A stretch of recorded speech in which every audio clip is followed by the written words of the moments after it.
Agra helicopter से आगरा पहुंची Baspa supremo Mayawati. Kothi Meena बाजार के मैदान में उतरा बसपा सुप्रीमो का हेलीकॉप्टर। आगरा के कोठी मीना बाजार से जनसभा को किया संबोधित। आगरा से अपनी चुनावी सभा का आगाज कर रही बसपा मुखिया मायावती। आगरा मंडल स्तर का हो रहा कार्यक्रम, मंडल के बसपा के सभी प्रत्याशी रहे मौजूद। यूपी में अपने चारों नई सरकारों के दौरान करके भी दिखाया है। इतना ही नहीं बल्कि हमारी पार्टी के चारों नई सरकारों ने प्रदेश में बिगड़ी हुई कानून व्यवस्था को सुधारने के साथ साथ जो असंख्य के साथ साथ प्रदेश के विकास एवं आम जनहित के लिए जो असंख्य अति महत्वपूर्ण कार्य किया है वो अभी तक यहाँ किसी भी विरोधी पार्टी की सरकार ने नहीं किया है। आपको मालूम है कि बीजेपी के लोग कहते रहते हैं हमने गरीबों को कितने मकान दिए हैं, कई नजर आ रहे हैं। जब मेरी सरकार थी आपके आगरे में ही बड़े पैमाने पर हमने गरीबों को फ्री मकान बना कर दिए, वो आपको नजर आते हैं। कहाँ है इनके मकान? तो वो आपको बहुत कम ही नजर आएंगे। बल्कि और इतना ही नहीं, तो मैं जैसा कि आपको बताया कि हमारी सरकार ने प्रदेश के विकास एवं आम जनहित के लिए जो असंख्य अति महत्वपूर्ण कार्य किए हैं वो अभी तक यहाँ किसी भी विरोधी पार्टी की सरकार ने नहीं किए हैं।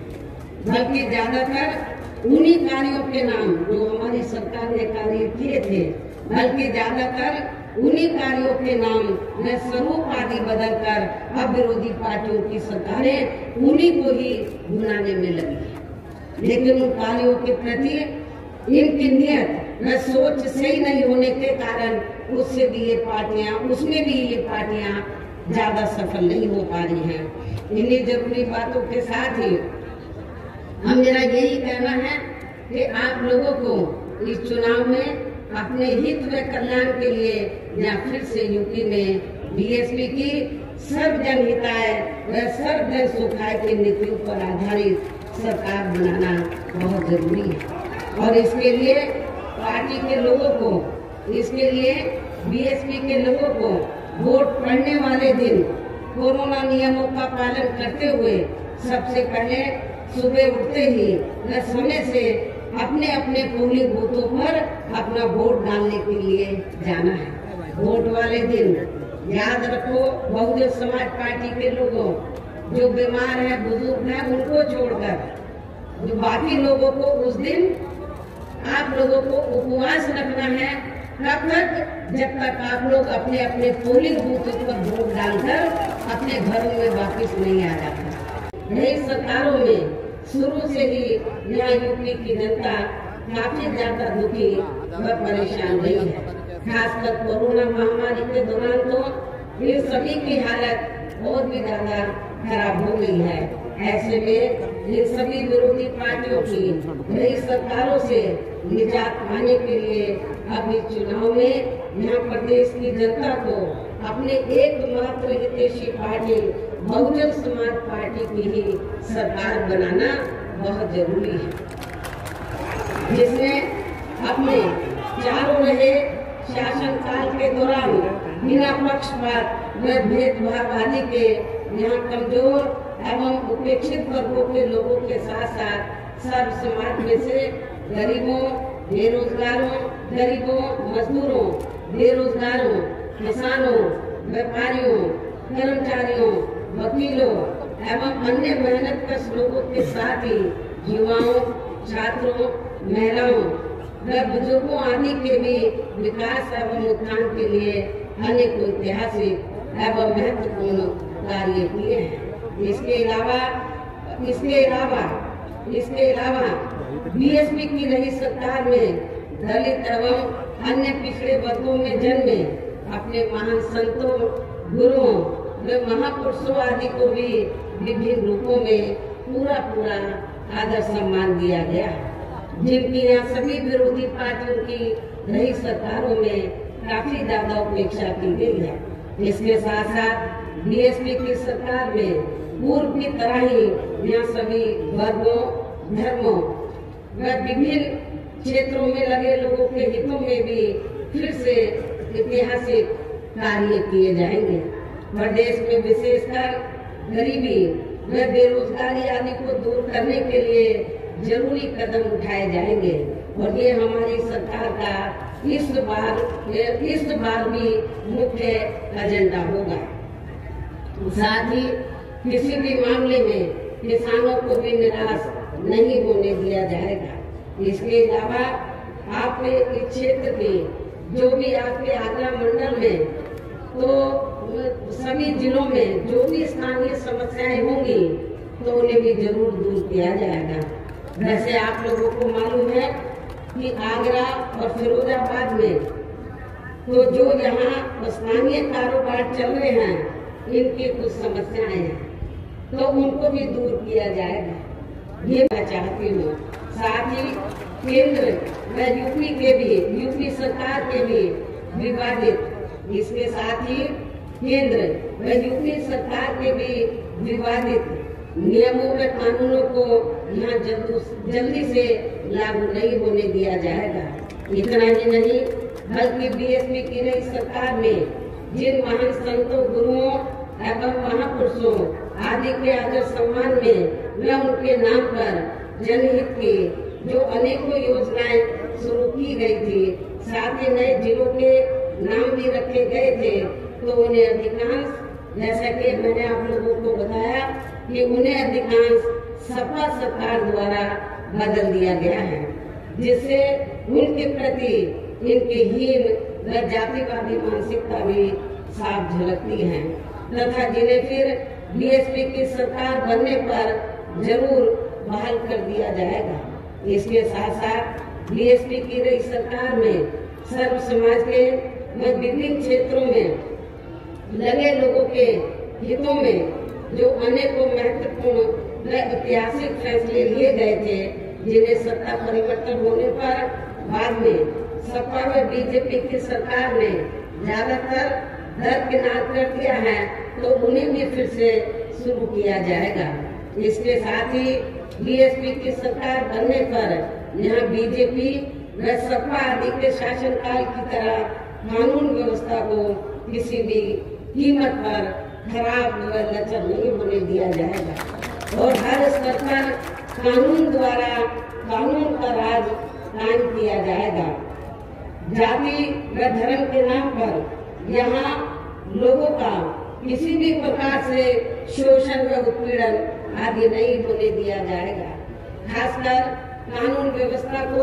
बेहतरीन बनाने के लिए विशेष अभियान के तहत व दलगत राजनीति से ऊपर उठकर यहाँ गुंडों, बदमाशों, माफियाओं व अन्य आपराधिक एवं अराजक तत्वों को भी जेल की सलाखों में ही भेजा जाएगा,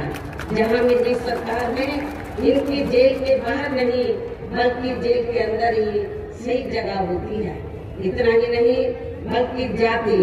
धर्म व राजनीतिक द्वेष की भावना के तहत जिन लोगों को खासकर धरना प्रदर्शन आदि के नाम पर जबरदस्ती गलत धाराओं में फंसाकर उन पर अनेकों केस चलाए हुए हैं वर्तमान भाजपा सरकार में, तो उन मामलों की भी सही से जांच करा के उनके केस भी खत्म किए जाएंगे। अर्थात वर्तमान भाजपा विशेष ध्यान दिया है, क्योंकि इस मामले में पिछले चुनाव में हमारी पार्टी के कुछ वरिष्ठ नेताओं ने जो अधिकांश अब दूसरी पार्टियों में चले गए हैं, उन्होंने काफी विश्वासघात किया है। पिछले बार चुनाव में उन्होंने काफी विश्वासघात किया, न जातीय समीकरण का ध्यान रखा, बल्कि सुनने में तो यह आया कि दूसरी पार्टियों के उम्मीदवारों से साठ गांठ करके हमारे नेताओं ने ज्यादातर डमी कैंडिडेट खड़े कर दिए, जिसकी वजह से पिछले विधानसभा चुनाव में हमारी पार्टी का अच्छा रिजल्ट नहीं आ सका। इस चीज का मैंने विशेष ध्यान दिया इस बात की तरफ और मैंने ये फैसला लिया कि इस बार मैं ये कार्य अपने देखने में 403 विधानसभा की सीटें हैं, एक एक सीट पर मैं उम्मीदवार से खुद मिली हूँ, अपने रेजिडेंस पर उनका पूरा परिचय लिया, तो मैंने उनका टिकट फाइनल किया।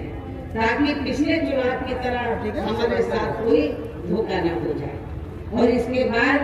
जैसे ही मैं इस कार्य से कल मैं फ्री हुई इस कार्य से, तो आज मैं अपनी पार्टी के उम्मीदवारों को जिताने की अपील करने के लिए यूपी की दलितों की खास राजधानी आगरा में आप लोगों के बीच में आ गए।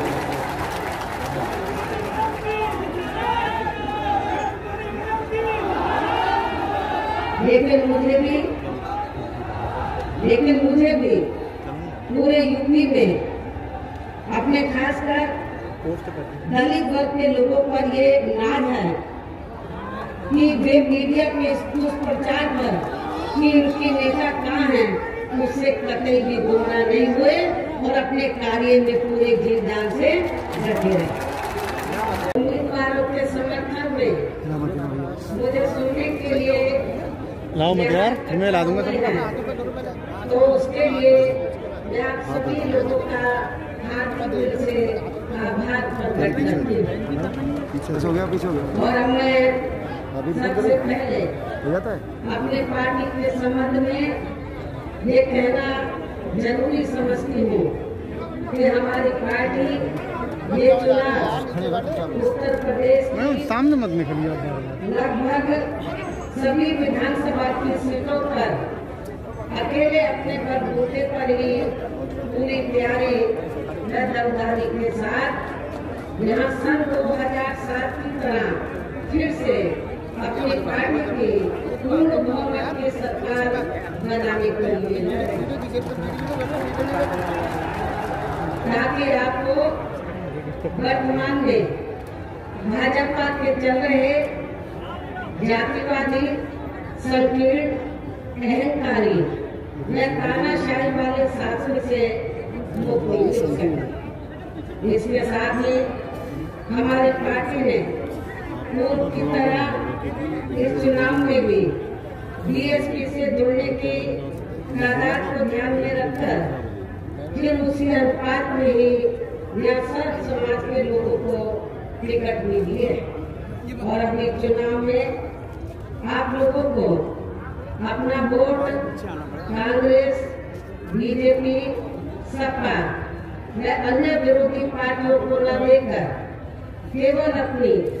एकमात्र हितैषी पार्टी बीएसपी को ही देना क्यों जरूरी है, इसे आप समझना होगा। हालांकि इस संदर्भ में आप लोगों को ये मालूम है कि आजादी के बाद शुरू में काफी लंबे समय तक केंद्र में उत्तर प्रदेश सहित देश के अधिकांश राज्यों में भी कांग्रेस पार्टी की ही अकेले यहाँ सरकारें रही, किंतु इनकी गलत नीतियों व गलत कार्य प्रणाली की वजह से ही अब ये पार्टी केंद्र के साथ साथ बहुत पहले ही उत्तर प्रदेश की सत्ता से भी बाहर हो गई है। इसके साथ ही ये पार्टी जबरदस्त जातिवादी होने के कारण शुरू से ही हर मामले में यहाँ दलित,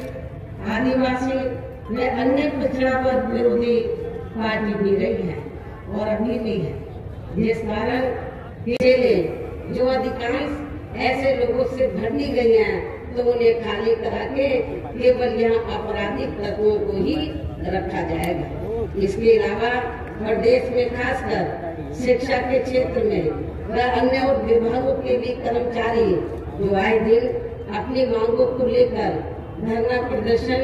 एवं हड़ताल आदि करते रहते हैं, तो उन सभी मामलों को निपटाने के लिए एक आयोग का गठन किया जाएगा और उनकी सही मांगों को मान लिया जाएगा। इसके साथ ही यहाँ मैं ये भी कहना चाहती हूँ कि कुछ महीने पहले मैंने दिनांक 7 सितंबर को प्रबुद्ध वर्ग की सुरक्षा, सम्मान व तरक्की आदि को लेकर किए गए सम्मेलन में तथा इसके बाद दिनांक 9 अक्टूबर को मान्यवर श्री कांशीराम जी की पुण्यतिथि के मौके पर भी मैंने सर्वजन हिताय व सर्वजन सुखाय को लेकर जो भी कार्य करने के लिए कहा है तो उन पर भी जरूर अमल किया जाएगा। लेकिन ये सभी कार्य करने के लिए इस चुनाव में यहाँ बीएसपी की सरकार बनाना बहुत जरूरी है, जिसके लिए पार्टी के लोगों को वोट पड़ने तक यहाँ सभी विरोधी पार्टियों के साम दाम दंड भेद आदि हथकंडों से भी जरूर सावधान रहना है। और इस मामले में विरोधी पार्टियां चुनाव होने से कुछ समय पहले या चुनाव के दौरान भी खासकर अपने अपने पक्ष में हवा बनाने के लिए मीडिया व ओपिनियन पोल एवं सर्वे आदि का जो बड़े पैमाने पर गलत इस्तेमाल करती हैं, तो उससे आप लोगों को बिल्कुल भी गुमराह नहीं होना। ये बात मैं आपको बार बार कहती रही हूँ और आज फिर दोहराना चाहती हूँ। इतना ही नहीं बल्कि इस बार कुछ जातिवादी मीडिया ने इस चुनाव में हमारी पार्टी के लोगों का मनोबल गिराने में भी ये कहकर कोई कसर नहीं छोड़ी है कि इनके नेता कहीं नजर नहीं आ रही है। ये आए दिन मीडिया में इसको न्यूज को फ्लैश करते रहे, जबकि इस मामले में हकीकत तो ये है कि देश में शुरू में पहले कोरोना का प्रकोप थोड़ा कम होते ही मैं दिल्ली से लखनऊ आ गई थी और पिछले लगभग 1 साल से मैं लखनऊ में ही रहकर अपनी पार्टी को मजबूत बनाने के कार्य में लग गई थी। इसके साथ ही इस कार्य में यहाँ ज्यादा ध्यान देने की वजह इस दौरान बाकी जातियों के लोग भी बीएसपी में बड़े पैमाने पर जुड़े हैं। जब वीकर सेक्शन के लोग, दलित वर्ग के लोग बड़े पैमाने पर कैडर के आधार पर जुड़े, जिसकी तरफ मैंने विशेष ध्यान दिया, तो फिर जो बाकी जातियां हैं वो भी बड़े पैमाने पर बीएसपी में जुड़ी है। और अब इस बार चुनाव में फिर से मैं मीडिया बंधुओं को ये बताना चाहती हूँ, जो ये गलत खबर दिखाते रहे कि बहनी की तरह है, बहनी इसी काम में लगी थी। इनको मैं बताना चाहती हूँ चुनाव की तैयारी में लगी हुई थी। और अब मैं मीडिया बंधुओं को ये बताना चाहती हूँ कि अब इस बार चुनाव में फिर से सन 2007 की तरह बीएसपी का चौंकाने वाला रिजल्ट आएगा। ये भी मैं मीडिया बंधुओं को बताना चाहती हूँ। आप लोगों को याद होगा कि जब सन 2007 में विधानसभा का चुनाव हुआ था, तो उस दौरान मीडिया इस बात के चुनाव की तरह बीएसपी को कहीं आंकना नहीं था। और बीएसपी के बारे में क्या बोलता था, इनका ओपिनियन पोल सर्वे आदि क्या बोलता था कि बीएसपी तीसरे नंबर पर रहेगी। जब रिजल्ट आया तो बीएसपी नंबर 1 पर आई और एब्सोल्यूट मेजॉरिटी की सरकार बनी। और मुझे तो लग रहा है ऐसा इस बार भी होने वाला है। मीडिया का ओपिनियन पोल सर्वे आदि धरा का धरा रह जाएगा। इसके साथ ही मैं आप लोगों को ये भी कहना चाहती हूँ कि आप लोगों को पूर्व की तरह इस चुनाव में भी विरोधी पार्टियों ने विभिन्न रूपों में जो अपने हवाई व प्रलोभन भरे चुनावी घोषणा पत्र आदि जारी किए हैं, जिन्हें सत्ता में आने के बाद ये पार्टी अधिकांश अमल में नहीं लाती हैं, तो उनके बहकावे में भी आपको कतई नहीं आना। जबकि इस मामले में बीएसपी किसी भी चुनाव में विरोधी पार्टियों की तरह अपना कोई भी चुनावी घोषणा पत्र आदि जारी नहीं करती है, क्योंकि बीएसपी कहने में बहुत कम बल्कि कार्य करके दिखाने में ही ज्यादा विश्वास रखती है।